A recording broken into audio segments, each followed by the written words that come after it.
Yellow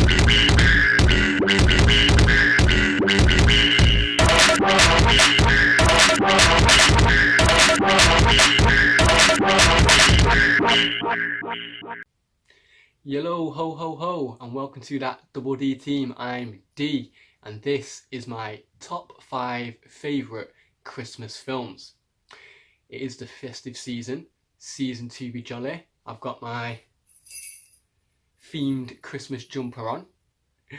So, before I go my top 5, just a couple of honourable mentions.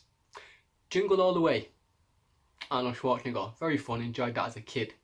Batman Returns, Tim Burton's dark sequel to the original introduction of Penguin. Very good, Christmas themed. Scrooged, Bill Murray, Ledge. The Santa Claus, that is almost made my list of my top 5 because I did enjoy this as a child. Tim Allen from Home Improvement. I thought it was fun. And Gremlins, Christmas movie. Yeah, present for Christmas, isn't it? So you actually see one of the Gremlins in a Christmas outfit as well, a Santa outfit, a Santa hat. So yeah, definitely a Christmas film. I like all of them, but the favourites, they just missed out on my top 5. So let's get them cracking then, shall we? 5, Trading Places. Great film. Coincidentally, I managed to watch this the other night as well, or catch the last hour of it. And Dan Aykroyd, Jamie Lee Curtis, Eddie Murphy. Great Christmas film, great ending as well, like being put down and then getting to your high at the end, nice tied in a bow, get it? Tied in a bow, presents, Christmas, happy ending. But it's also very, very funny, and it was very close to being on my top 10 comedy films list, but with it being a mention on here, I decided to leave that off. But Trading Places, my number 5. 4, I've gone for The Night Before. Not The Night Before Christmas, or The Nightmare Before Christmas, The Night Before. Rogen, Mackie and Levitt. Now I like JGL anyway. I love Seth Rogen, and Mackie's Falcon, innit? And Papa Doc, so it was hilarious. You have your cameo with Michael Shannon as well. Plus there's also a little featurette from Ilana, Broad City. Big fan, big show, check it out. So I thoroughly enjoyed the film. Found it funny, bit of heart, nice warming, and it's probably now added onto my list for my Christmas Eve movies to watch, along with the other top 3. Speaking of 3, Elf. Will Ferrell, comedy, amazing Christmas film, one of Will's actual best performances on screen as well, critically acclaimed from many people. I've not really seen anyone that's disliked this film. It took me a while to get around to watching it. It was last year. I know. But I watched it, liked it, loved it, thought, yeah, I'll definitely add you onto my Christmas list. Also mentioned it to my sister as well. Said, yo, show my nephews these films. Get them onto it, the good stuff. Number 2, Elf, starring my man, Will Ferrell. Deuce, we've gone for, see, 1 and 2 are definitely my 1 and 2. And depending on my feeling at the time, it can interchange.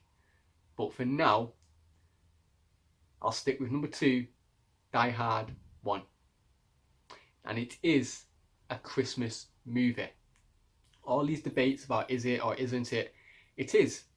Because he's going there for Christmas. If it wasn't a Christmas party, John McClane would not be going there to visit his wife or bring in the present home for his daughter. Also his wife, Holly. Come on, Holly, Christmas themed.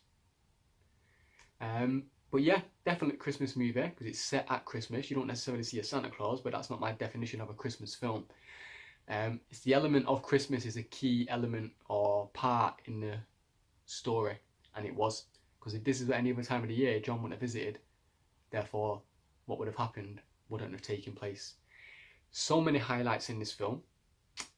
Obviously, the Yippee-ki-yay line, standard.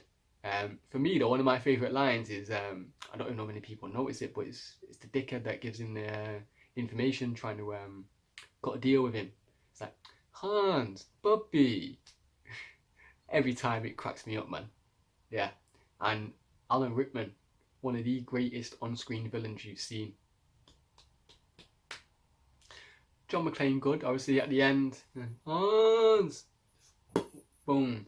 Yeah, feel like I'm in a microwave dinner, stuff like that. Shoot the glass, so he's got room for his feet. His little conversation with Al, you know, the cop.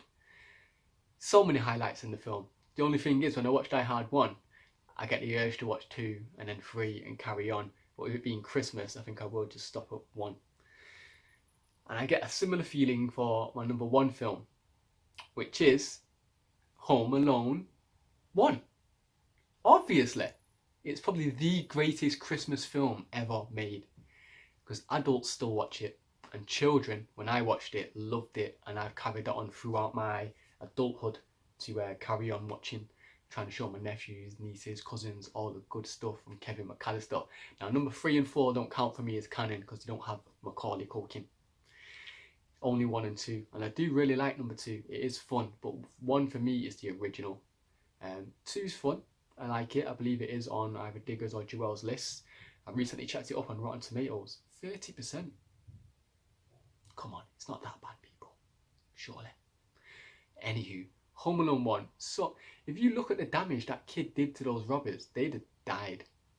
I also like the little theory as well that people say Kevin McAllister's dad is like some mafia boss. That's why he's got so much dough to send all his family to Paris for Christmas from New York. Cheddar. What's his dad up to? Yeah, plus Kevin likes all these gangster films and stuff like that. Where did he get that influence from? Yeah, so many highlights on this film. Obviously, Kevin's plan where he's defending his home. His own little heartwarming moment where his neighbour, who thinks he's a killer, they have their little moment, get together, helps him reunite with his son at the end. Mardukes, Kevin! Comes back home, their little reunion moment because he didn't like his mum and he used to have an argument, etc. So I really enjoyed it. It's my favourite of all time, especially watching it as a kid originally, thinking, yo, if I'm ever at home alone, someone tries to do this in my house, I'm just following Kevin's lead. You know what I'm saying? It made children maybe not as afraid to stay at home as they would have been. Yeah. But it is Christmas, and technically right now as I'm recording, it's the eve of Christmas Eve, so I'm getting all my presents, wrappings and Christmas films downloaded onto my laptop ready to watch for tomorrow's viewing. Hope you all have a Merry Christmas, Happy New Year, season's greeting to you all. Like, comment, share, subscribe. Check out all that other good stuff on that Double D Team's YouTube channel. Check out our boy JD as well on his channel. Facebook, Twitter. Comment, ask questions, any future videos you want us to do. More top 10s to be coming throughout Christmas and the New Year. Please watch and give us your feedback. We'd like to know what your top 10 is, or whose top 10 out of the 3 of us won. But until next time in 2019, deuce.